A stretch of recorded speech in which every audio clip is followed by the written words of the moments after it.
Welcome to the regular meeting of the Board of Trustees for the West Ada School District. It is Monday, August 25th, 2025 at 6 p.m.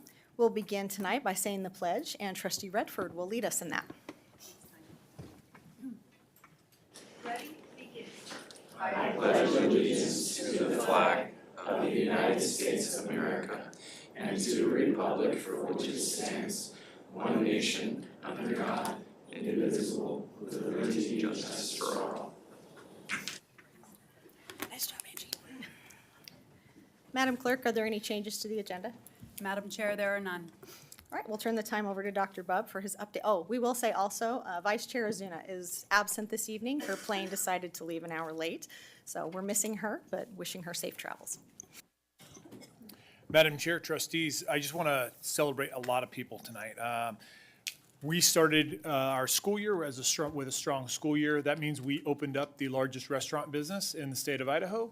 We opened up the largest public transportation system in the state of Idaho, and we are serving 40,000 students at a high level. So it was exciting to be able to get out to our schools, but that doesn't happen just by chance. That's because we have great leaders, we have great teachers, we have great students, we have great families that make that happen. So it was memorable to be able to get out there with our teachers, get out there with our staff as we saw kids cruising across the crosswalks and excited to get into school. It was a great start to the school year. So kudos to everybody involved. That includes our custodial, that includes our food nutrition staff, our transportation staff, our teachers, everybody has a hand in that.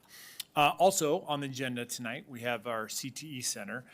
Exciting opportunity for us to be able to really look at how we can improve educational outcomes across West Ada through career opportunities. And so we are excited about what is to come for West Ada, what is to come for this district.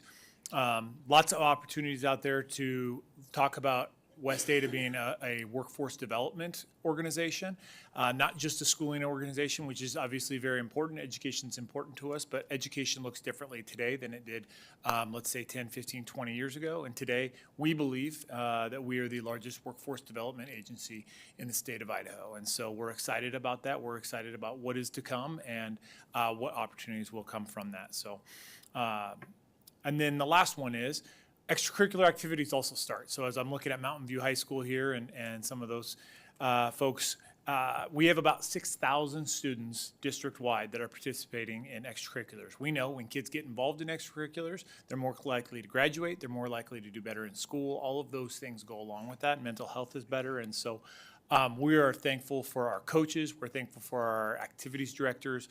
We're thankful for our teachers and our staff that make that happen every single day for our kids. But 6,000 kids being part of something at the high school level, that doesn't include our middle school. There's plenty of kids that are involved in those things as well. So here's what my challenge to everybody is get out and see something. There's great things going on, from sports competitions to band competitions to plays. There's just always something going on our campuses, high school, middle school, and elementary school. And I would just encourage us to get out and support our kids. They'd love to see you out there. So thank you so much. All right, thank you. That takes us to our patron input. I want to remind everybody that our patrons have up to 2 minutes. Pardon me? Dr. Bubb. I absolutely messed up. I did mention Mountain View, but I guess they're not just here to watch the board meeting. I don't know why. So now I will turn it over to Mr. Toves and Mr. Montoya and Mountain View High School. I did think that was strange, but I thought, well, maybe there's something I don't know. That was it.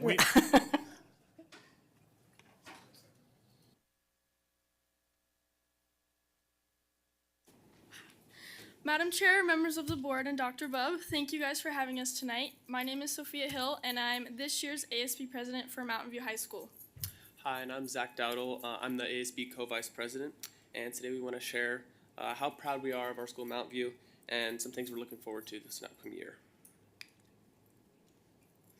Last year was huge for us as an entire school.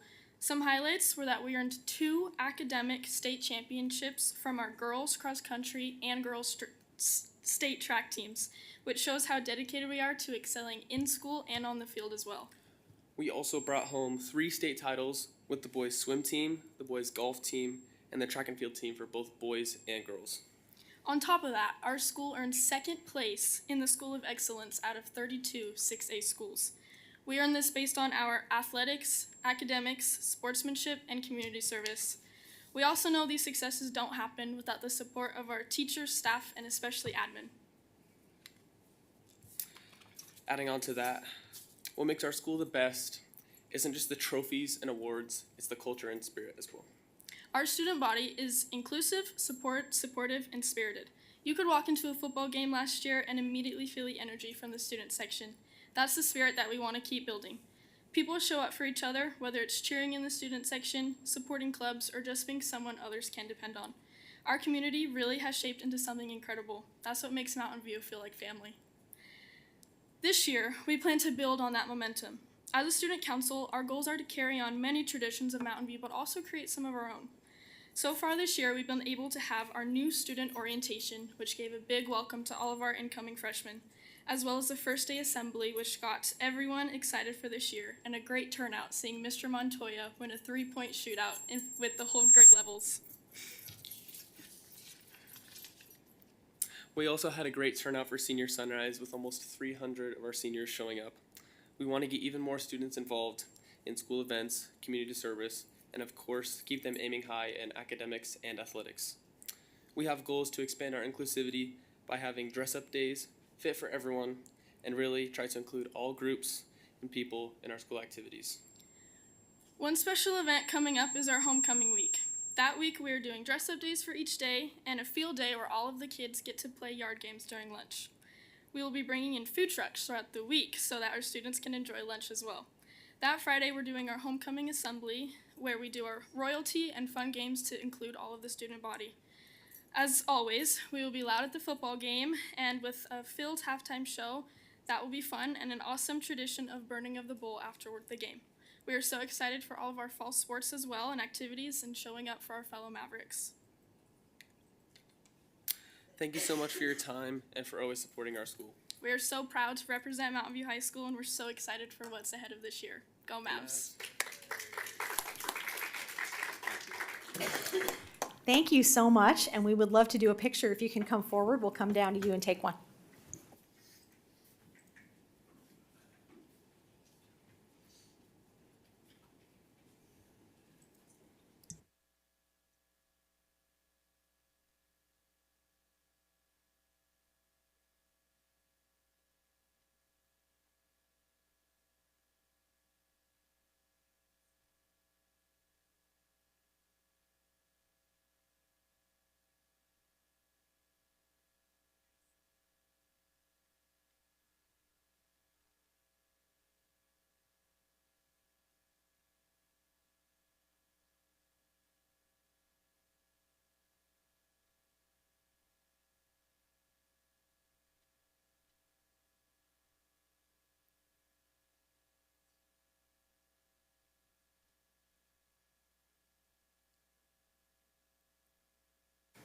Now we'll go to patron input.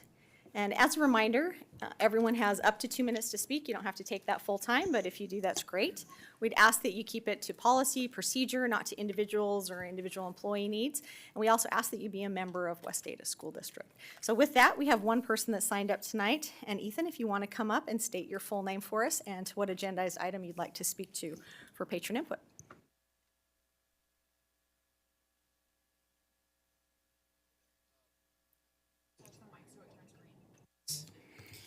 Hi there. I'm a student at Renaissance. I'm the Renaissance president of student council for sophomores.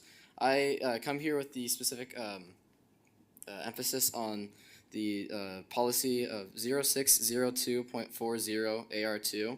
I see that there's going to be a curriculum content review specifically about the administration behind the health education and the content guidelines. I just want to emphasize that when we're making these changes and when we're reviewing this with the parental overview, that we emphasize keeping the curriculum about the health education up to the highest degree and up to the highest standard, and to not degrade the actual content of the material in terms of parents' inputs. So yes, that's what I want to give. Perfect. Thank you so much. I appreciate that. That can be scary to do, and I think it's wonderful when students want to come speak. So I really respect and appreciate that you came tonight. Thank you. That concludes everyone that came to speak tonight, or at least signed up for patron input. With that, we'll move on to consent agenda. I'm open to a motion. Trustee Benetti? Madam Chair, point of order, actually. Okay. It appears that there were some slight changes in, well, actually, policy 602.40, the 3 ARs that were on the acceptance of the consent agenda tonight. And while those things, we don't actually vote on them as a formal acceptance, I think it's probably best that those be changed and updated before we have the next meeting. So I'd like those formally removed from the consent agenda and tabled until the next meeting. I'm comfortable with that. It doesn't. We don't require a motion, as I would understand it. Yeah, that's correct. For consent agenda, it has to be unanimous, so anyone can just say it, so I'm just asking. Perfect. For that. All right, so I am open to a motion then on consent agenda. Trustee Benetti? So with the exception of 602.40 AR 1 through 3, I move that the consent agenda be accepted unanimously. All those in favor, please say aye. Aye. Aye. Any opposed? Motion carries 4-0 with one absent. That'll take us to old business. You know what? I did forget to ask for a second. Trustee Buckland? Second. Perfect. And we voted, and it's all magical. It's the first week of school. All right. Well, that will now take us to old business. We'll go ahead and invite up Marcus Myers, our Chief Academic Officer, to talk to us about the SIP.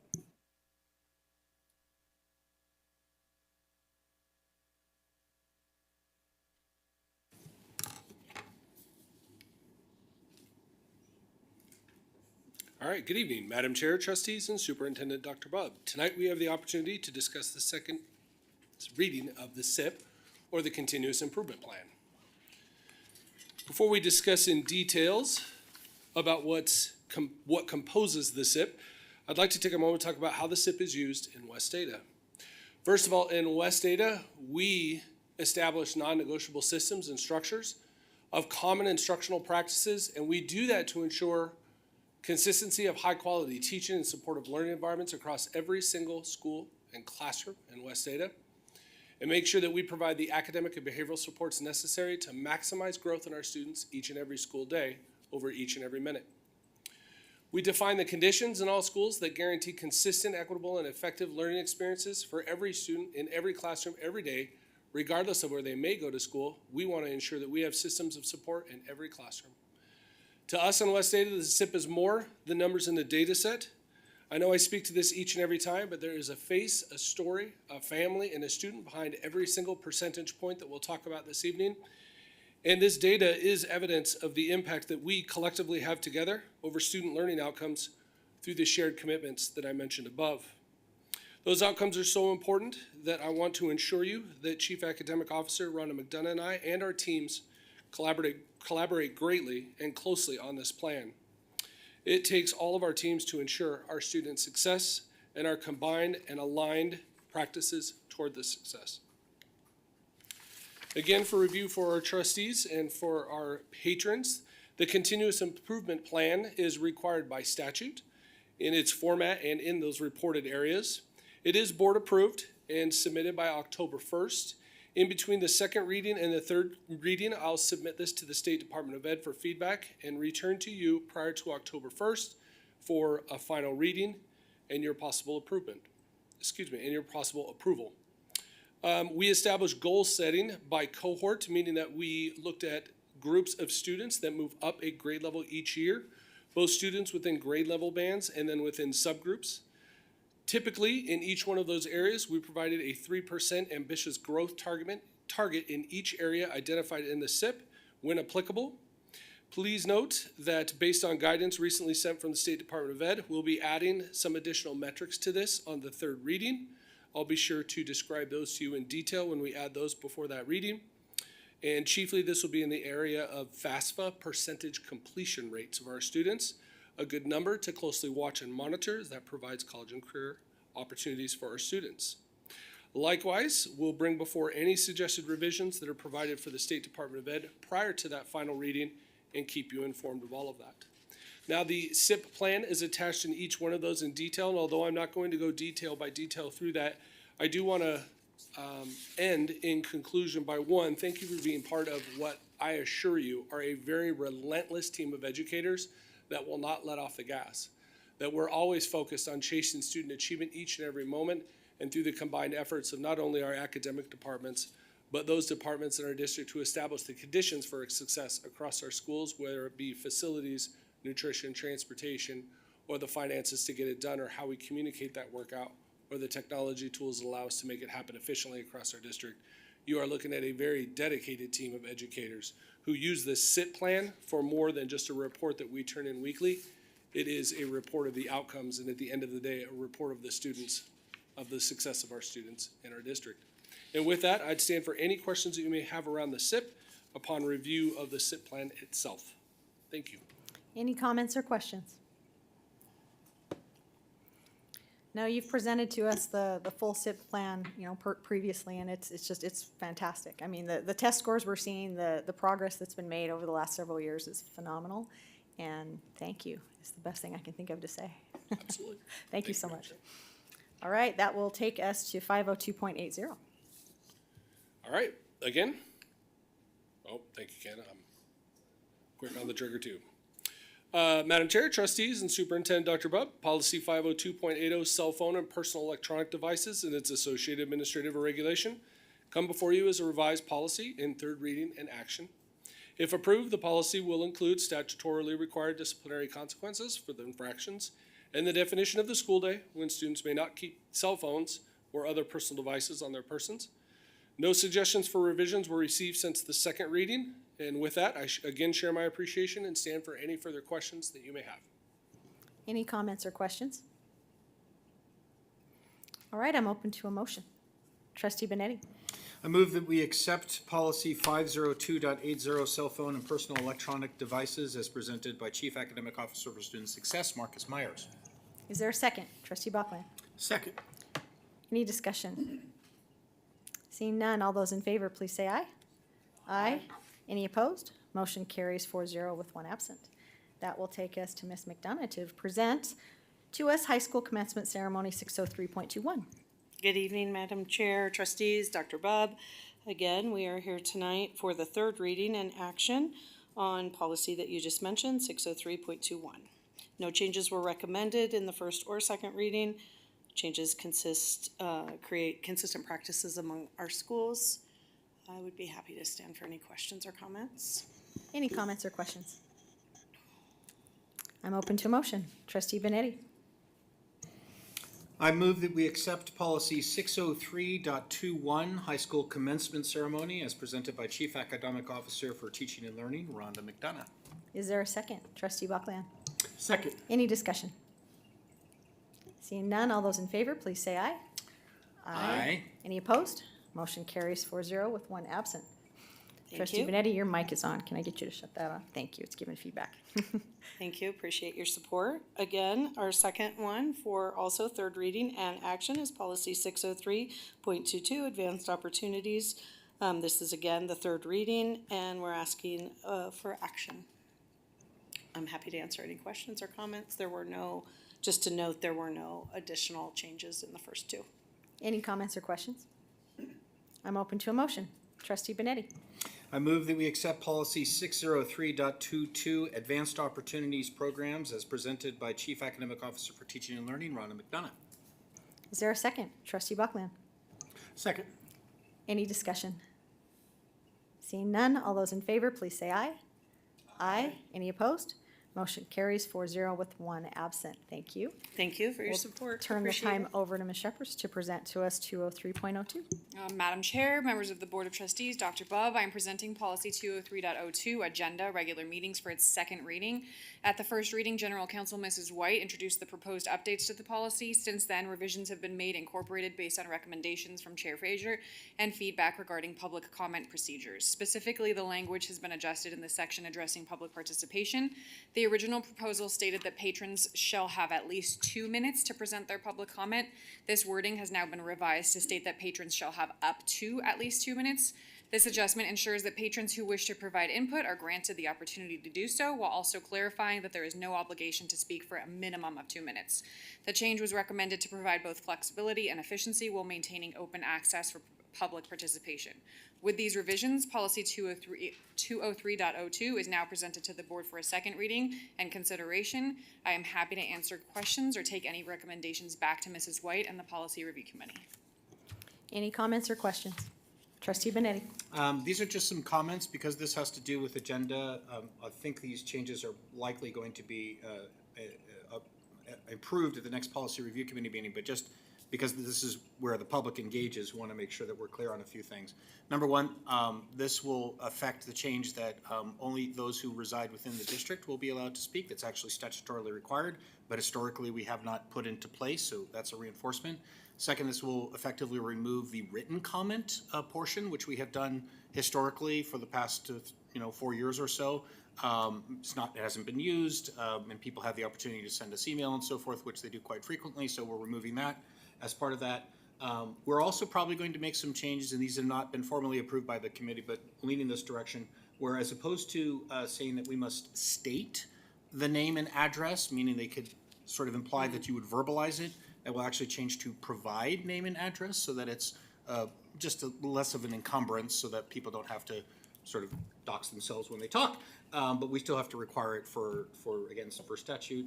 And then clarify that trustees can participate in the good of the order portion where they do not participate in the patron input portion. That's a split where the first talks about agendized items that are up for consideration, and the second is just good of the order, which is more general and those will be specific. So you would expect to potentially see those changes in at the third reading. We'll approve at the third reading ostensibly, or at least consider the third reading. So we wanted to bring those things up to the public's attention in advance. So no question, just a very long comment.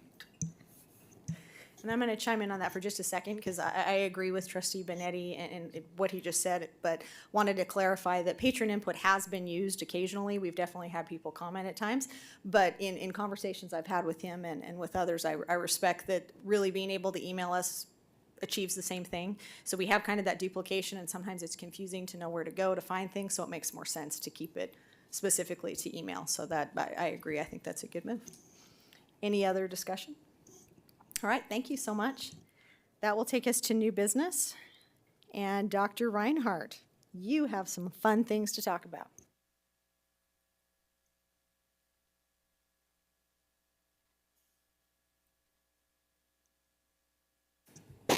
Madam Chair, members of the Board of Trustees, and Dr. Bubb, these are fun things to talk about. Tonight's item is the authorization for the district to purchase real property at 335 and 215 South Locust Grove Road, Meridian, under Idaho Code 33, Section 33-601.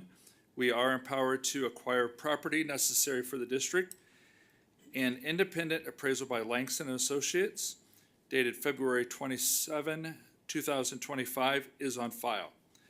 This resolution ratifies the purchase and sale agreement with Intermountain Wood Products approved by you on March 27, 2025, and confirms all related prior actions. This delegates authority to the superintendent, Dr. Derek Bubb, board chair, or the director of finance, each acting alone, to finalize, execute, and deliver all documents to close. It also repeals any conflicting actions and takes effect immediately upon the signature of the document. Included in your packet are the legal description of the properties, the appraisal, the purchase agreement, and the warranty deed. I stand for any questions. Any comments or questions? All right, I am open to a motion. Trustee Benetti.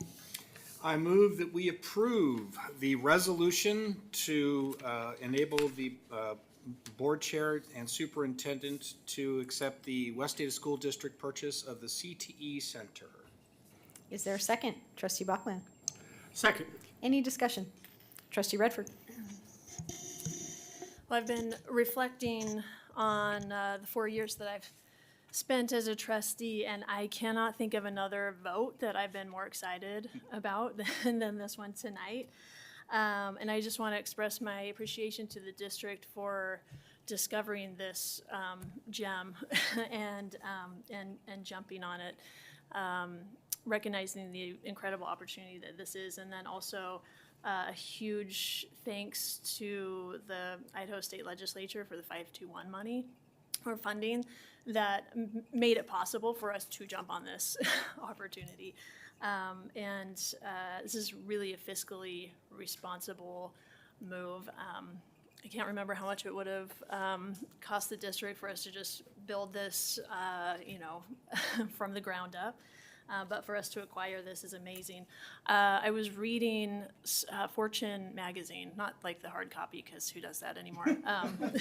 But there was an article about Gen Z, and it said Gen Z men in particular, 58% of college graduates are unemployed, compared to millennials at the same stage. There's only 25% unemployment. And so I'm very passionate about CTE programs. I love them. I think it provides a unique way to prepare our students so they can be college and career ready, or they can do one or the other, but it helps expand their portfolio, right, their investment. And then just the trade gap skills that we have in the country right now too. I was reading that for every 5 tradesmen that are retiring, there's only 2 that are replacing them. And there's a huge need for jobs out there. The American submarine industrial base needs 140,000 welders and electricians in the country. The auto industry needs 80,000 collision repair and technicians, and energy is at least 500,000 jobs. So there's huge potential for us to help our students, help our kids. I'm going on because it's a short meeting, so I feel like I can. But just the personal impact that these programs have had on my kids. My son went through the diesel tech program. He's on a mission now, but he's already has a job set up for him, ready to go when he gets home. My daughter's a junior. She's in the diesel tech program, and she's also in the auto collision program. She really enjoys it. And then my 8th grader is already just super stoked about welding and just having those opportunities. So not only is it a way for them to jumpstart their career, but in the case of my niece, who she obtained her pharmacy tech certificate, she took that and moved on to nursing school. She was able to fund her schooling without going into just this enormous crushing debt. So anyways, bravo, thank you. I love you guys. This is exciting, and I'm super excited. Thank you. Bet I know what Angie's vote is. Any other discussion?